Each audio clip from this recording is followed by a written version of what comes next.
విశ్వకవి రవీంద్రుని గీతాంజలిలోని కొన్ని గీతాలను పాడుకొని ఆనందిద్దాం. రవీంద్రుల వారు ఇలా అంటారు: ఓ ప్రభు, ఉదయం నుండి సాయంత్రం దాకా ఒంటరిగా వాకిలిలో కూర్చొని ఎదురు చూస్తూ ఉండడంలోనే నా ఆనందం ఉంది. సమయాన్ని నీ కోసం గీతాలను ఆలపిస్తూ గడుపుతూ ఉంటాను. నీవు తప్పక వస్తావని నా విశ్వాసం.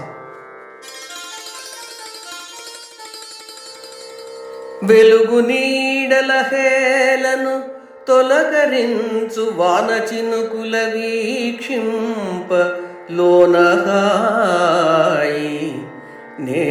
నెరుంగని దారుల నిగ్గు నింపి ముదమొసంగెడి వార్తలన్ ఎదను నిలిపి వెడలు చిరుగాలులన్ తాకి విచ్చు నెలని మధురమౌ క్షణమాసించి ఒదిగి కొనుచు ప్రతి నిమేషమునే నిటనెదురు జూతూ ఎదనలంకరించెడి దివ్య సుధను గొనుచు తన్మయత్వము నొందెడి దాన నేను.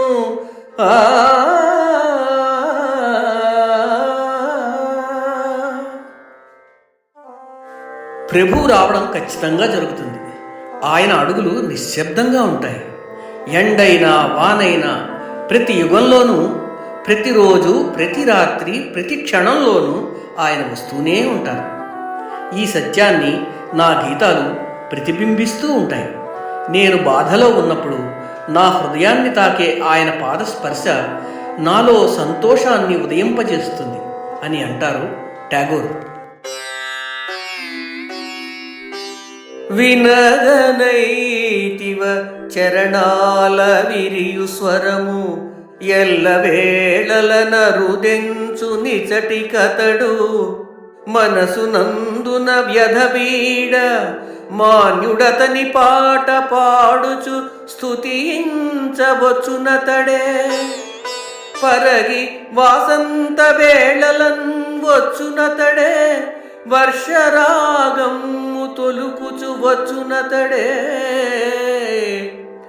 కష్ట సుఖముల యందున స్పష్టమగుచు వచ్చునాతడే అడుగుల స్వనము నింపి స్వర్ణ చరణాల స్పర్శించి శమము నొందవచ్చు నీసుని గణమది వరలు ముదము.